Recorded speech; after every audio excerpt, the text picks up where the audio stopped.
Hey guys, this is Erica Roberge from Vasa Fitness. Today what I want to talk to you about is another extra component that we need to reach our goals in addition to exercise and eating healthy, because unfortunately it takes a little bit more than that. Our mental mindsets, our attitudes are also really important. So what do I mean by that? I mean our motivation, our thoughts about our ability to achieve our goals, our willingness and desire to push ourselves past what we perceive to be our limits. These things are all really important. And one of the most important things to laying that foundation for you in achieving whatever goal it is you're trying to achieve is deciding what your why is. So why are you doing training, or why are you working out? Maybe why are you attempting a lifestyle change if that's what it is for you. So I'm going to walk you through step by step how to assess that, and also how to make it more salient in your brain, or essentially always at the forefront of your brain, so that when motivation gets low, you can remember why you're doing this. Because unfortunately, I have to tell you, your motivation is not always going to be high. Probably right now, if you just sign up for personal training, it's going to go down in a couple of weeks when the excitement of the newness of the situation has worn off, and maybe you haven't noticed the results yet that you want, but that's also because results are not instantaneous. So in order to make sure that we don't backtrack when our motivation dips, we need to do things to set us up for how to deal with that when that does happen. Because it's going to happen. That's just a fact. So what I'd like you to do is either grab a piece of paper tonight or tomorrow, or think about this, and then I want you to make your own video. And I want you to write out, first start by thinking what your goals are for health and fitness. So whether that's losing weight, putting on muscle, decreasing your bad cholesterol, getting off of high blood pressure medication, being able to play a sport better, being able to move better.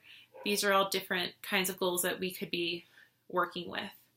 So I want you to think through those, and don't judge yourself. There are no bad goals. So if your goal is to look good naked, or so that other people think you look good, it doesn't matter. If that feels important to you right now, then that's what's going to help motivate you. But do try to think of things that would be internally reinforcing for you. So, for example, we can think about wanting to lose weight and have an aesthetically pleasing body. We could think about it because of how other people see us. We could also think about how it affects our self-confidence day to day. So take a few minutes and think about what your goals are. Once you've done that, the next step is I want you to elaborate on these, because just listing them out isn't going to be all that helpful, especially not when you're exhausted from work and having been with your kids all day and you still need to go to the gym, or when you're hungry but you don't have any more calories left and there's a cake in front of you. These things happen. Just having a list of goals isn't going to help us get through those tough moments. But one of the things that will is having the reasons why those goals are important to us readily available for us to pull from. So I'm going to tell you how we're going to achieve that. What I'm going to have you do, you can either write or type this out, or like I said, record yourself. This isn't something you have to share with anybody else, not your friends, your doctor, your trainer. This can just be for you. And I want you to elaborate for yourself why each of your goals are important. And I want you to really get into detail. So essentially, every time you answer that question, I want you to ask yourself why again.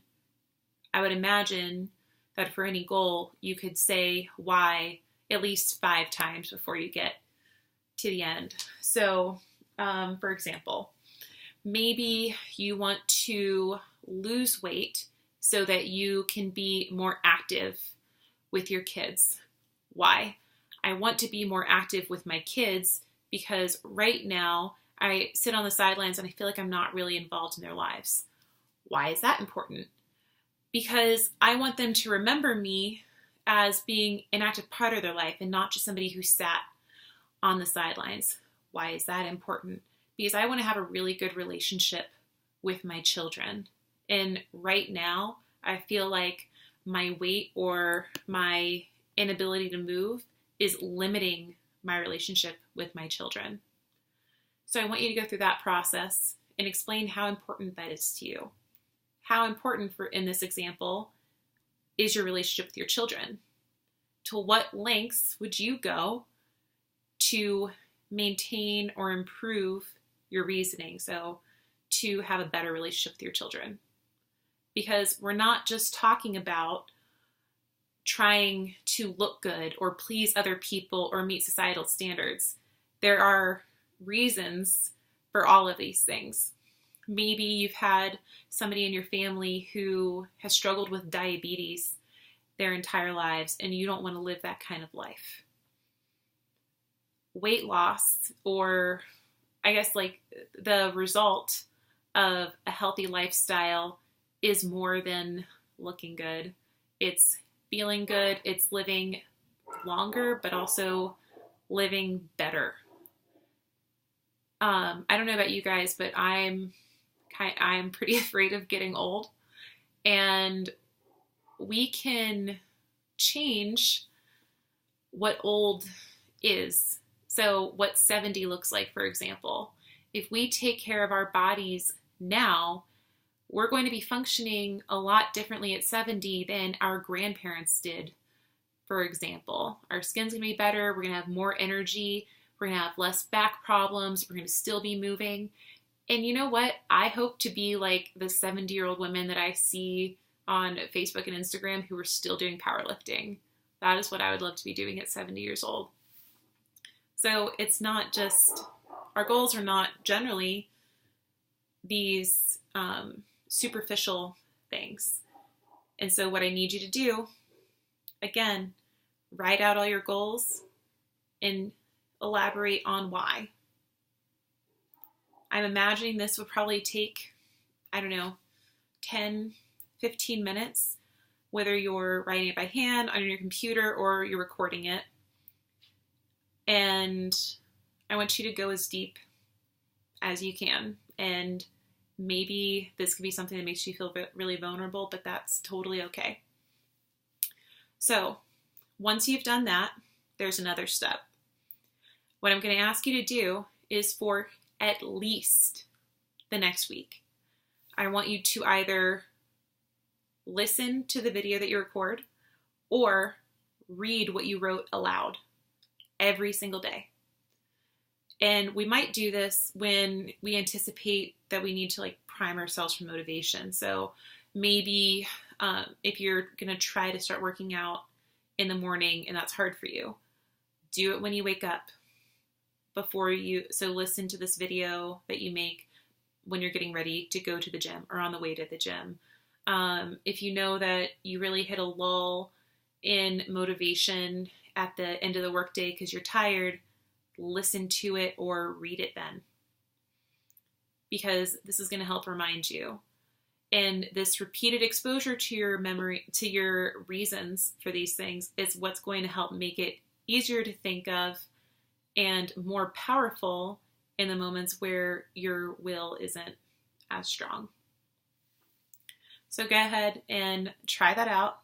I'd love to know how it goes. You can comment down below. And if you found this video helpful, give me a like. Thanks.